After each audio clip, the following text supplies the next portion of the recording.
जैसे जैसे उम्र गुजरती है, ये एहसास होने लगता है कि माँ बाप हर चीज़ के बारे में सही कहा करते थे। 2 चीज़ों पर नियंत्रण होना बहुत ज़रूरी है। आमदनी ठीक ना हो तो खर्चों पर, और जानकारी ठीक ना हो तो शब्दों पर। एक बार भगवान से किसी ने पूछा, तुम भी कमाल करते हो, किसी को इतना खूबसूरत और किसी को इतना बदसूरत बना देते हो, आखिर ऐसा क्यों करते हो? सभी को सुंदर बनाने में तुम्हारा क्या जाता है? भगवान ने मुस्कुराकर कहा, मैं जब मिट्टी गूंथता हूँ तो सुंदरता और कुरूपता का अनुपात सभी के लिए बराबर ही लेता हूँ, पर किसी में सुंदरता बाहर रह जाती है और किसी में भीतर। हमेशा इन्हीं ब्रांडेड चीज़ों का इस्तेमाल करें। होठों के लिए सत्य, आवाज़ के लिए प्रार्थना, आँखों के लिए दया, हाथों के लिए दान, हृदय के लिए प्रेम, चेहरे के लिए हंसी और बड़ा बनने के लिए माफ़ी। आपको हर वक्त पता होता है कि आपके पास कितनी दौलत है, लेकिन आप ये बिल्कुल नहीं जानते कि आपके पास कितना वक्त है। मैं खुश हूँ इनकी वजह से, मैं उदास हूँ उनकी वजह से। मन की स्थिति का जिम्मेदार दूसरों को ठहराकर हम अपनी शक्ति को भूल जाते हैं। अब से ये कहिए, मैं उदास हूँ, नाराज हूँ, खुश हूँ, सिर्फ अपनी सोच की वजह से। जब कोई दुख आए तो उसे स्वीकार करके देखो। छोटा मोटा दुख प्रयोग करके देखो, स्वीकार कर लो।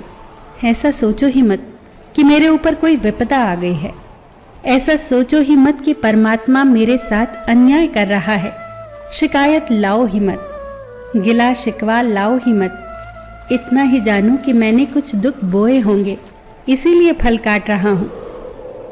गांव में नीम के पेड़ कम हो रहे हैं और घरों में कड़वाहट बढ़ती जा रही है।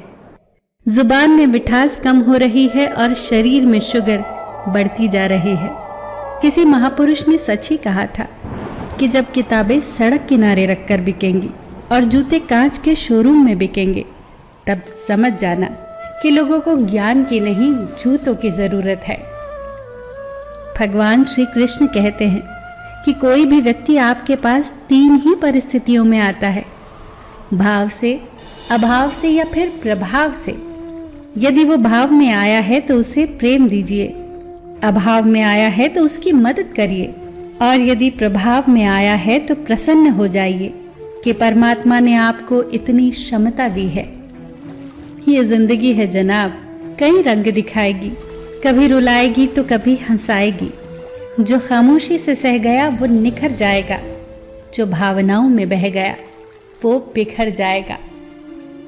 यदि पेड़ में उसकी क्षमता से अधिक फल लग जाए तो उसकी डालियां टूटना शुरू हो जाती हैं, और इंसान को औकात से ज़्यादा मिल जाए तो वो भी रिश्तों को तोड़ना शुरू कर देता है। नतीजा, आहिस्ता आहिस्ता पेड़ फल से वंचित हो जाता है और इंसान रिश्तों से। ध्यान से सोचना इस बात को।